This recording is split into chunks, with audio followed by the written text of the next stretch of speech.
Olá, graça e paz de Jesus Cristo, a você que nos assiste em mais um programa de Volta à Bíblia. Conosco mais uma vez o pastor Silas Alves Figueira, da Igreja Batista Bereia. Olá, pastor, tudo bem? Tudo bom, graças a Deus, e é bom estarmos juntos para meditarmos na palavra do Senhor e esperamos que o assunto de hoje possa edificar muito a sua vida. Hoje nós escolhemos o tema traumas emocionais. E para tal, nós pegamos o personagem José e a passagem bíblica que se encontra em Gênesis capítulo 50, dos versículos 14 ao 21. Pastor, o que estava acontecendo exatamente nesta passagem bíblica? Jacó havia falecido e os irmãos de José estavam receosos em relação à atitude agora de José em relação aos seus irmãos, porque eles causaram muitos problemas na vida de José e agora sem a presença do pai, eles estavam com medo que José fosse agora se vingar deles devido àquilo que eles causaram na vida dele.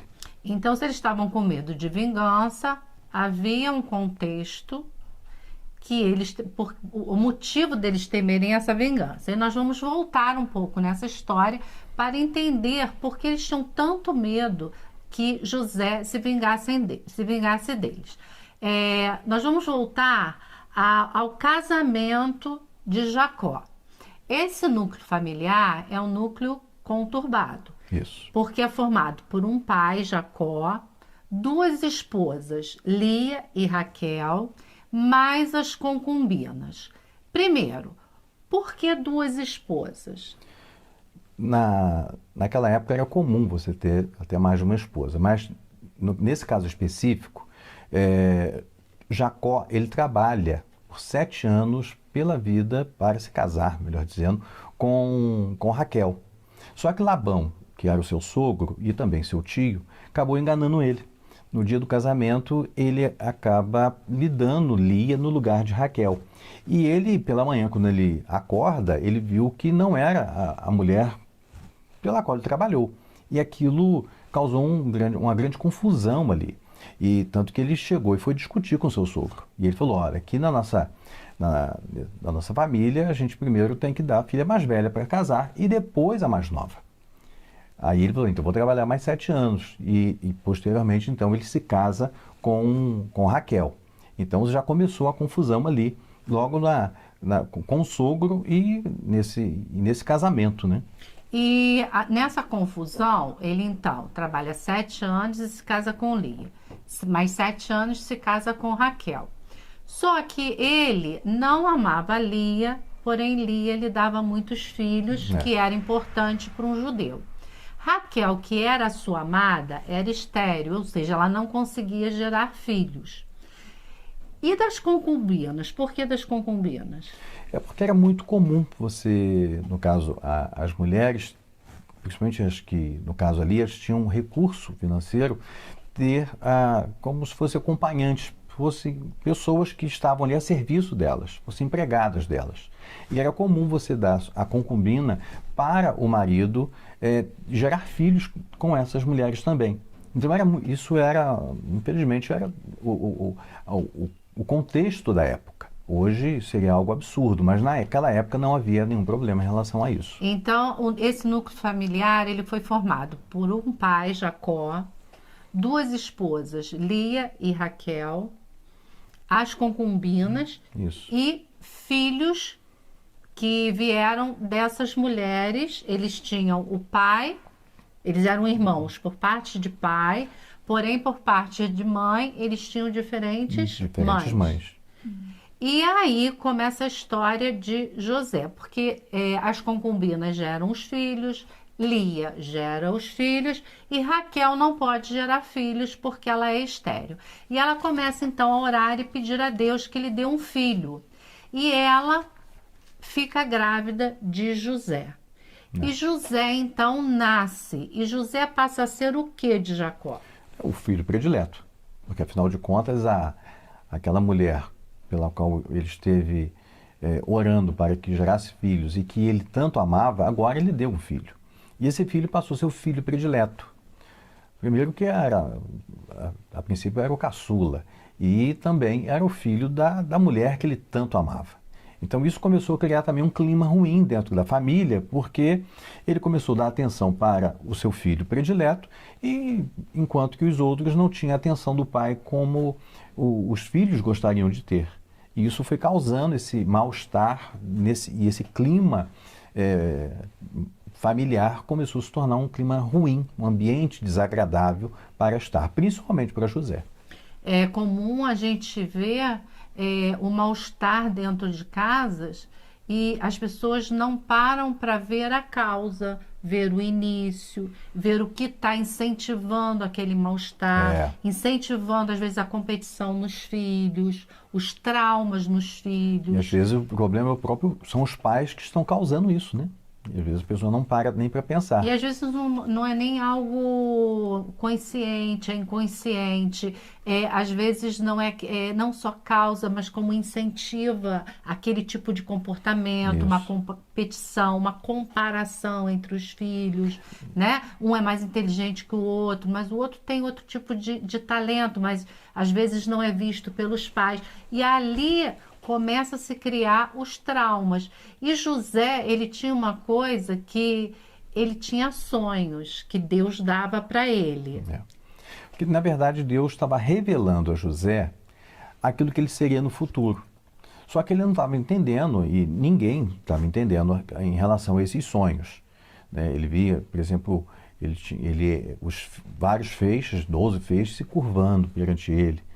O sol, a lua e as estrelas se curvando perante ele. Tudo isso eram sonhos, mas daquilo que iria acontecer futuramente, ou seja, quase que 13 anos depois que tal coisa aconteceu, até mais, né? Passaram até bem mais tempo do que isso. E esses sonhos não tinha ainda uma revelação.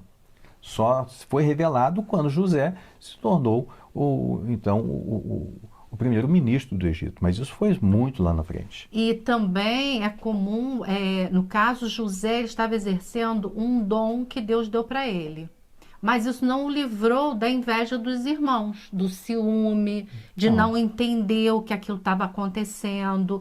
E às vezes, por causa da comparação, isso gera esse mal-estar que o pastor está falando aqui. E ali começam os traumas.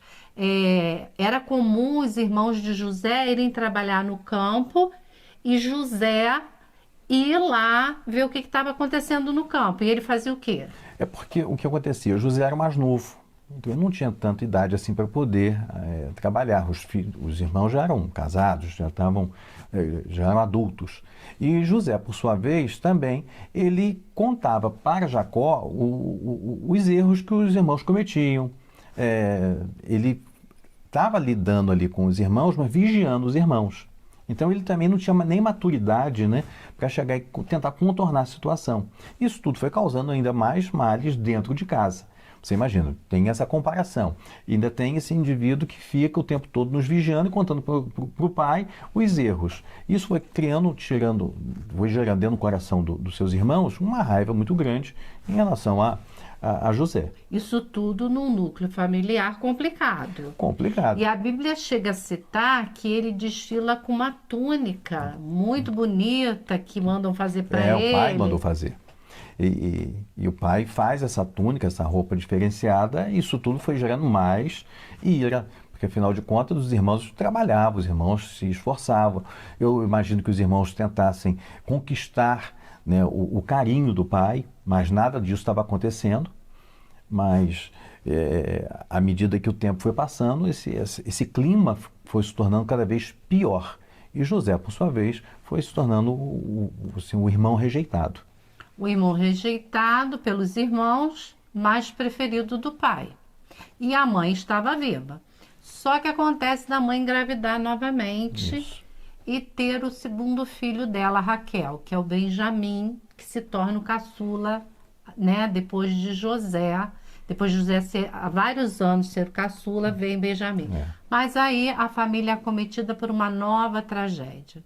O que acontece com Raquel? Ela morre no parto. Infelizmente acontece aquilo que é muito comum acontecer, mas aconteceu lá também. E com essa perda, eu imagino agora José desamparado agora do conforto, né, da mãe. E nisso tudo foi causando mais problemas dentro de casa. É não só do conforto, mas uma mãe, ela vigia um filho bem mais que um pai. Isso sem dúvida. Isso é em qualquer época. Ainda mais com várias mães, né? Mãe é mãe, porque pai era um só para todos. Mas as mães, eu acredito que a Lia, ela tomava conta dos dela, Raquel do dela, que era José. Cada um tomando conta do seu. As concubinas, cada uma tomava conta do seu. Isso aí. Né? E José passa então pelo seu primeiro trauma, que é a perda da sua mãe. E vem então o segundo trauma dele, que é na adolescência, que a Bíblia vai relatar. Os irmãos têm uma brilhante ideia. Que ideia é essa? O que aconteceu é que os irmãos de José, eles estavam no campo cuidando do rebanho, porque essa era a profissão deles. E Jacó, muito preocupado, manda José ir ver como que eles estavam. Só para pontuar que Jacó se preocupa com eles. Por quê? Porque ele manda José ir ver. Sim. E eles sentem isso como que vigiando eles. Eles não conseguem perceber que é um cuidado também do pai. O pai também os amava e tinha um carinho muito grande, tanto que manda o José. Quando José chega, eles não os encontra, ele começa a procurar. E tem então a informação de que eles estavam em outro campo. Quando ele vem e eles olham e reconhecem quando ele está vindo, eles planejam então matá-lo. Eles planejam jogar de repente num buraco ali, enterrá-lo. Chamava de cisterna. Posteriormente jogar ele na cisterna, mas a intenção era matá-lo mesmo. E tirar a roupa dele e levar para o pai e dizer que certamente um animal o matou. Então você vê que a ira foi crescendo de tal forma no coração desses irmãos que eles começaram a maquinar a morte do próprio irmão, ou seja, a morte de José. E estavam planejando tudo aquilo de forma que foi algo que foi crescendo, mas no decorrer dos anos. E eles chegaram a matar? Não chegaram a matar porque Rúben, graças a Deus, tem a ideia de jogá-lo dentro da cisterna, mas a intenção dele posteriormente era de tirá-lo dali. Mas quando Rubens se afasta, que vai cuidar do rebanho, eles pegam e vendem José para os midianitas. Quem eram os midianitas? Os midianitas eram uma espécie de uns parentes também de Jacó, porque eles eram filhos de Abraão, em Quetura. Então, eram como primos de algum grau, né? Segundo, terceiro grau, eram familiares também. E eles eram mercadores, então eles estavam indo para o Egito, então vendem José, que estava na época com 17 anos, vendem para os midianitas e os midianitas o vendem no Egito para Potifar. E só que, pontuando outra vez, eles eram mercadores e uma das mercadorias eram os escravos. Os escravos. Não é? Eram pessoas também. Eles vendiam de tudo. Naquela época não havia leis, né? Não havia controle. Esse tipo de coisa era comum acontecer. E nós chegamos então ao Egito, onde aqui tem a passagem, e José então é vendido como escravo para Potifar. Para Potifar. Quem foi Potifar? Potifar, ele era um dos homens responsáveis pelo cuidado do rei, no caso, por Faraó. E ele era um homem que se destacava no reino. E ele era um homem casado e leva José, então, para cuidar dos seus negócios. E à medida que o tempo foi passando, ele foi prosperando, porque o texto diz que o Senhor era com ele. Diz, inclusive, que tudo que a gente lê de José, onde ele passava, tudo era transformado em bênção. A mão do Senhor era com ele e ele era colocado num lugar aparentemente ruim e Deus prosperava ele. Botava em outro que aparentemente ruim, Deus prosperava ele. E isso parece que ia dando mais raiva nas pessoas ao redor, né? Porque o que acontece é que quando você tem a bênção de Deus sobre a sua vida, eu não sei se você já percebeu isso, mas eu acredito que sim. Você às vezes tem menos coisas que os outros, mas parece que as pessoas estão inveja de você. Mas na verdade é porque o seu brilho incomoda. A presença do Espírito Santo na sua vida, de alguma forma, incomoda. Porque onde colocam você, você prospera, você é abençoado, você é guardado. Deus zela pela sua vida. E as pessoas indiretamente sentem isso. E Satanás, por sua vez, acaba colocando ódio e ira no coração das pessoas, porque nós temos a bênção do Senhor. E ele vai para a casa de Potifar e ele é tão de confiança, ele prospera tanto que Potifar deixa tudo na mão dele. Só que ele era casado e lógico que ele não poderia tocar na esposa de Potifar. Não. E ele era um jovem, devia ser um jovem muito bonito, José. E acontece algo de novo na vida de José que vai acumulando, que poderia gerar muitos traumas emocionais no José. O que acontece na casa de Potifar? Os anos vão se passando. E José estava com 17 anos, segundo boa parte dos historiadores, cerca de uns 10 anos haviam se passado. José agora já não era mais um menino, já era um homem feito, já com seus 25 para 26 ou 27 anos, mais ou menos. E a mulher de Potifar se interessa por ele e tenta várias vezes levá-lo para a cama. E isso foi acontecendo por mais de uma vez. E José, o tempo todo, se desvencilhando daquela mulher. Porque, afinal de contas, Potifar colocou sobre os cuidados dele os bens materiais, mas não a esposa. E ele era um homem que temia o Senhor. Ele era um jovem, mas tinha temor ao Senhor e respeito para com o seu patrão, o seu dono, e também para com aquela mulher. E por isso que ele sofre essa perseguição dessa mulher até que ela faz uma armadilha e diz que ele tentou agarrá-la. E quando Potifar ouve essa história, o lança então na prisão. E é interessante que Potifar o lança na prisão, mas Potifar não acredita que ele fez aquilo, porque se Potifar tivesse acreditado, ele teria sido morto. E Potifar o manda para a prisão. Porque pelo tempo que estava ali, que José trabalhando com Potifar, ele conhecia a índole de José. Eu quero falar então agora da prisão. Ele vai para a prisão, que é um lugar, um lugar que não é um lugar agradável, e mais uma vez ele se encontra numa situação desfavorável. Chegando na prisão, mais uma vez a mão do Senhor é sobre ele. Exatamente. Ali ele começa a ter a confiança do carcereiro ao ponto dele cuidar dos prisioneiros. E é interessante aqui falar que todos os lugares que ele vai, ele exerce o dom que Deus deu para ele de sonhar, que ele vai sonhando. Aí quando ele chega lá na prisão, o que acontece lá na prisão? Vamos contar da prisão. Quando ele fica preso e Deus sempre o abençoando, duas pessoas são presas também.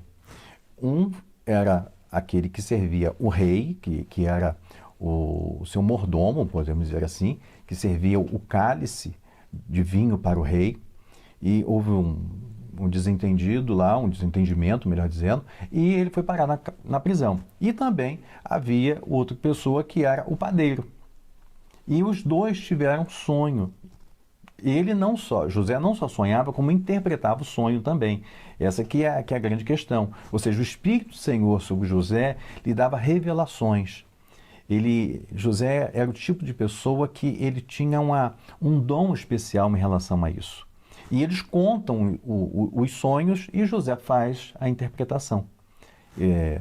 No caso, o padeiro iria morrer dentro de 3 dias e, em compensação, o mordomo, aquele que era o responsável por dar o vinho para o rei, esse seria solto.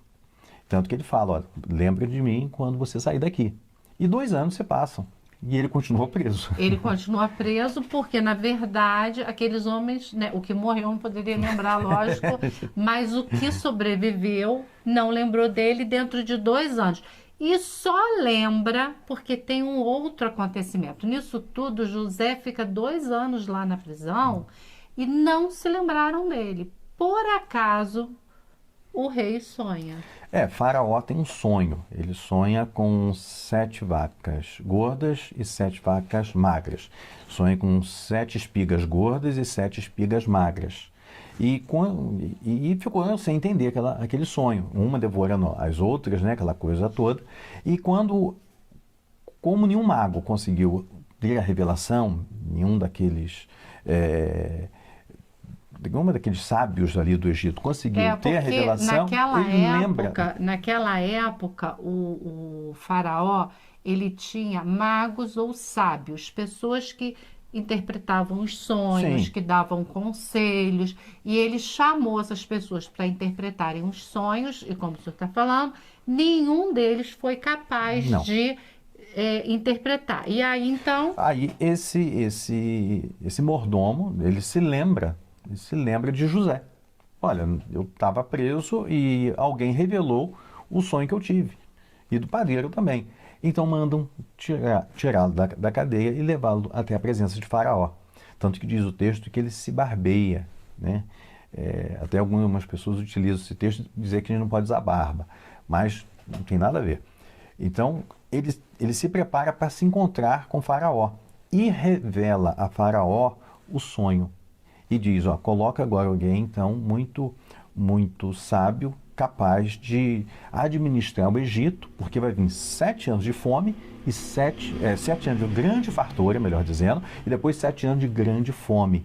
E o Egito precisa se preparar, porque o Egito vai não só precisa estar preparado para essa situação, como vai ser canal de bênção também para as nações ao redor. E o faraó então fala, essa pessoa é você, José. Porque quem teve condições de interpretar este sonho e teve condições de administrar a casa de Potifar, administrar a prisão, será capaz também de administrar o Egito. E isso aconteceu exatamente como ele havia interpretado.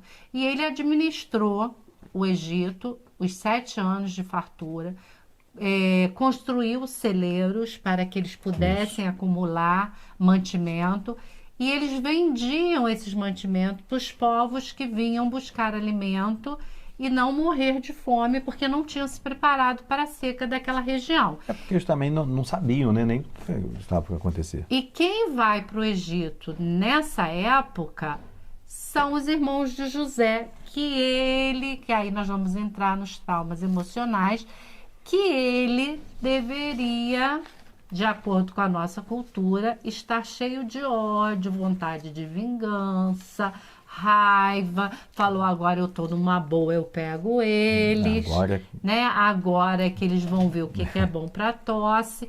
Mas o que realmente acontece? Acontece que quando ele vê os seus irmãos, ele chora, ele se emociona. Porque, na verdade, José, ele é um homem que não guarda rancor. Ele entende que é a mão do Senhor que o levou para o Egito. Ele entende que é Deus que está cuidando dele o tempo todo. Que apesar dos irmãos maquinarem o mal contra ele, Deus transformou em bênção.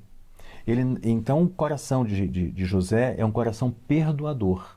É um coração transformado, né, e moldado pela ação de Deus. É completamente diferente daquilo que a gente vê hoje, que é o espírito de vingança, coisa que José não era. O primeiro ponto é reconhecer que qualquer coisa que aconteça na nossa vida, ainda que seja algo que alguém tente fazer de mal contra a gente, não foge da soberania de Deus e que Deus está no controle da nossa vida. Exatamente. E a primeira coisa que ele entendeu é que a vida dele estava na direção de Deus, que tudo que acontecia na vida dele, quer fosse algo bom ou algo ruim, Deus não perdia o controle da vida dele. Deus usava aquilo como bênção. E ele entendeu que todos os passos da vida dele o levaram para aquela posição, não para ele ser o maioral do Egito, para ele se vingar das pessoas,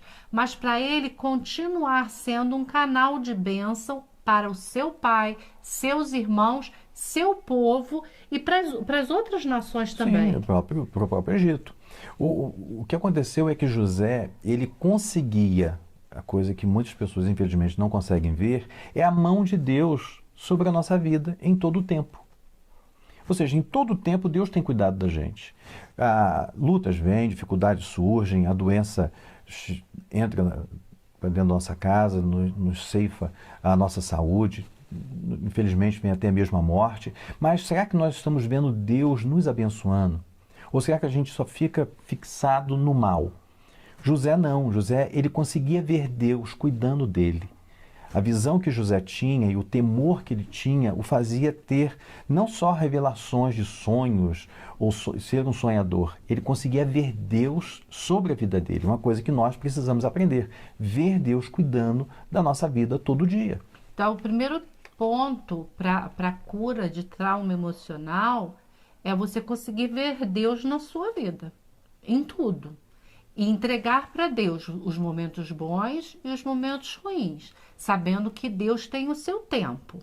O segundo ponto é o ressentimento. A palavra ressentimento é você reviver sentimentos a todo momento.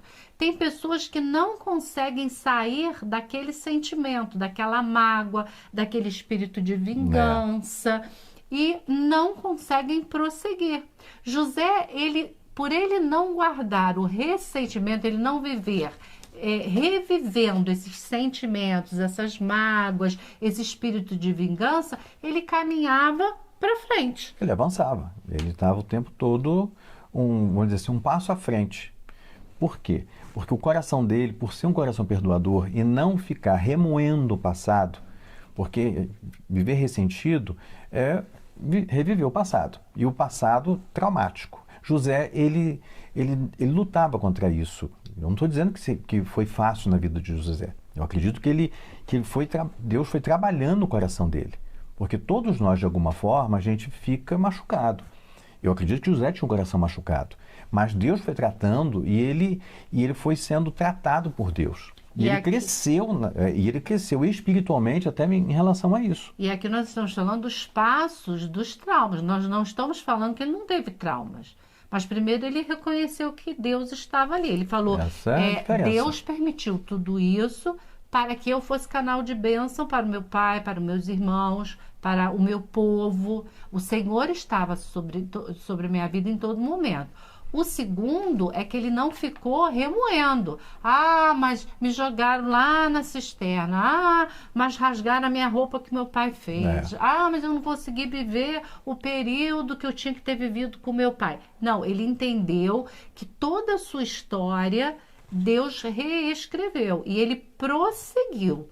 E ele chega no terceiro passo que nós queremos falar aqui, que é o perdão. Existe um autor que fala que é muito fácil falar de perdão até que você tenha que perdoar alguém. Não é? E perdoar não é fácil, viu? Porque guardar um rancor é mais fácil. E à medida que você vai odiando e vai guardando ódio no seu coração, é uma coisa natural. Você vai adoecendo. Por isso que tem tanta gente amarga, tanta gente assim, irada, gente que está sempre adoentada, não só no corpo, mas na alma, porque fica guardando aquilo, remoendo aquilo. E não liberar perdão não é que você vai liberar o outro, você está liberando o teu coração para o mal que está dentro dele. Você expurga isso, você expulsa isso da sua vida. Porque quem guarda ódio no coração está tomando veneno para que o outro morra. E não está entendendo isso. Tanto que a Bíblia nos ensina, e Jesus nos ensinou, que nós devemos... Está tomando veneno para que o outro morra, para que eu mesmo morra. Só que quem morre é a gente, né? Porque, afinal de contas, eu que estou tomando veneno. Eu estou tomando veneno achando que o outro vai morrer. E Jesus ensinou que nós devemos perdoar os nossos inimigos. Por quê? Porque o perdão, ele é curador, ele é restaurador. Não na vida do outro, simplesmente, mas na nossa vida. Porque você imagina, você o tempo todo você com ódio, com ira, com rancor, com mágoa. Ressentimento. Esse ressentimento. Mas aí essa questão do perdão, eu quero falar aqui sobre duas questões. A primeira, perdoar é esquecer? Não, perdoar não é esquecer. Perdoar é você lembrar até do que fizeram, mas aquilo não te machucar. É como um machucado que você tem, uma ferida que aconteceu e de repente aquilo fica curado, mas fica uma cicatriz. A cicatriz está ali, você lembra do que aconteceu, até da dor que você sentiu, mas aquilo não dói mais. Então, o perdão não é esquecer, você não esquece, mas também não fica lembrando com mágoa. Não fica remoendo, né? O segundo ponto que eu quero ver do perdão, e se o outro não me pediu perdão? O outro não está arrependido. Como que eu vou perdoar? Não, o perdão, se o outro pedir perdão, nós temos que liberar o perdão. Mas se o outro não perdoar, você também, você se perdoa, vamos dizer assim. Você perdoa aquela pessoa, ainda que ela não tenha lhe pedido perdão. Quem É o foi o seu maior coração. exemplo disso? O próprio Jesus Cristo. Jesus na cruz, quando ele estava sendo pendurado na cruz, Jesus não só ensinou sobre perdão, gente. Jesus, ele perdoou. Ele estava preso na cruz, ali naquele momento que os cravos estavam sendo colocados em suas mãos, seus pés, ele ora ao Senhor e diz: Pai, perdoa-lhes porque não sabem o que fazem. E eles não pediram perdão. E eles não pediram perdão. Eles não estavam nem sabendo o que estava acontecendo. Naquele momento, eles estavam matando o Filho de Deus, foi o maior crime da história. E o único, podemos dizer assim, o único inocente que realmente foi morto. E, no entanto, Jesus estava ali liberando perdão. Mas Jesus ensinou sobre perdão e ele praticou o perdão no momento mais difícil da sua vida, que foi a cruz. Tanto que ele ora: Pai, se possível, passe de mim este cálice. Todavia, que não seja feita a minha vontade, mas a tua vontade. Ou seja, Jesus, ele foi um exemplo não somente em perdoar, mas também foi um exemplo em seguir a vontade do Pai até o fim. Você que é cristão e tem se perguntado por que tantos traumas, por que tantos problemas, porque sempre comigo, eu quero te dizer que você consta na lista com José, Paulo, Timóteo e o próprio Jesus. E José nos deixou uma grande lição, né? Nós pegamos José como personagem hoje, mas nós poderíamos pegar Paulo, nós poderíamos pegar Timóteo e nós poderíamos pegar Jesus, que foi quem perdoou todos os pecados. Levou sobre si todos os nossos pecados. Levou sobre si todos os nossos pecados. E eu quero te convidar, você que tem vivido traumas emocionais, você não tem conseguido se libertar disso, comece reconhecendo que Deus conhece a tua vida, é soberano sobre a sua vida, conhece tudo que tem se passado com você e Deus transforma tudo em bênção na sua vida.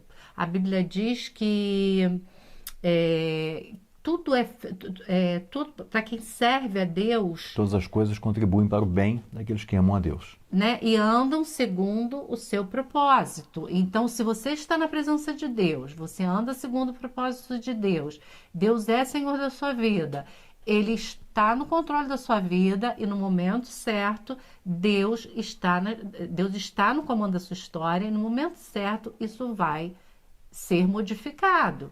Segundo, deixe o ressentimento, ou seja, não fique revivendo a vingança, o machucado, a história triste. Prossiga, vá adiante. E terceiro, libere perdão. E se você não consegue liberar perdão, peça a Deus que libere o perdão na sua vida. Porque o perdão é a ação do Espírito Santo sobre o nosso coração, não é isso, pastor? É verdade. E o que nós estamos falando aqui? À medida que eu estou na presença de Deus, que eu reconheço que o Senhor pagou um alto preço por mim, e eu libero o perdão, eu reconheço que o Senhor, Ele pagou um preço que era impagável para mim também. Se eu não libero perdão, se eu guardo mágoas, eu, na verdade, estou dizendo que o meu pecado, ele também não merecia nem sequer ser pago também por Jesus. Então, nós estamos falando de cura, nós estamos falando de pessoas que precisam sair desse buraco existencial de mágoas, de rancor. Eu não sei você, mas quando a gente assiste um filme, uma série, uma novela, alguma coisa assim, e a gente lê, às vezes, uma história e que alguém é muito maltratado, a gente fica esperando que o outro se vingue, que é uma coisa natural. Só que Jesus nunca nos ensinou isso. Não que o Senhor não venha tratar. Tanto que o Paulo, ele diz: minha é a vingança, diz o Senhor. Nós entregamos para Deus a outra pessoa. Nós pedimos que Deus trate com a outra pessoa. Nós pedimos que Ele transforme em bênção todo o mal que tramaram contra nós. E por que a gente entrega para Deus tratar a outra pessoa? Primeiro, para que a gente não se alegre com o que vai acontecer com a outra pessoa. Misericórdia. E segundo, que a nossa vingança, ela é para destruir o outro. Se você fosse vingar de alguém, você vai querer destruir a outra pessoa. Deus, quando fala que a vingança é do Senhor, Deus ele vai disciplinar a outra pessoa, é pedagógico. Não é que Deus vai destruir a outra pessoa, ele vai trabalhar com a outra pessoa. E muitas das vezes a gente nem sabe o que vai acontecer com a outra pessoa, para que a gente não se alegre com a desgraça do outro. Então é isso que acontece. E nós não estamos falando aqui que perdoar é fácil. Nós não estamos falando aqui que eu falo assim, eu vou perdoar, eu vou conseguir perdoar. Não. Nós temos que orar para que o Espírito Santo libere em nós o perdão. Existem situações tão difíceis de perdoar, mas tão difíceis, que só o Espírito Santo pode liberar esse perdão no seu e no meu coração. Eu estou falando aqui, mas eu também preciso que Deus libere no meu coração o perdão. Porque eu não sei o que você está passando para dizer para você assim, libera perdão, fala aí que você vai perdoar. Não, você não vai perdoar. Quem vai liberar esse perdão no seu coração é o Espírito Santo de Deus. E eu tenho certeza que se você orar, você pedir a Deus, você clamar, Deus vai fazer com que você perdoe. Amém. Eu sei que não é fácil, como a Cláudia falou, mas à medida que a gente vai orando e pedindo a Deus que o Senhor trate o nosso coração, o tempo vai passando e a cicatrização vai acontecer. Mas isso é um processo. Como a Cláudia mesmo deixou bem claro aqui, nós não estamos falando que é fácil perdoar, mas é possível perdoar. Porque Jesus não ia pedir nada a nós que não fosse possível. Jesus não ia falar para nós, nos ensinar e dar o exemplo se fosse impossível. Porque o impossível é só com Deus. Mas o que é possível é com a gente. Mas com a ajuda do Espírito Santo, nós vamos alcançar e vamos ter condições de perdoar e também aceitar o perdão. Porque também é outro problema. Lembre-se disso. Se Jesus disse que nós deveríamos perdoar, é porque é possível perdoar. Amém? Eu espero você no nosso próximo programa de Volta à Bíblia e que Deus possa abençoar a tua vida e que você possa deixar o Espírito Santo aplicar esta palavra no seu coração. Amém? Até o nosso próximo programa. Amém? Que Deus te abençoe e que o Senhor possa moldar o seu coração e você ter um coração perdoador e um coração abençoado. Amém? Que Deus te abençoe rica e abundantemente.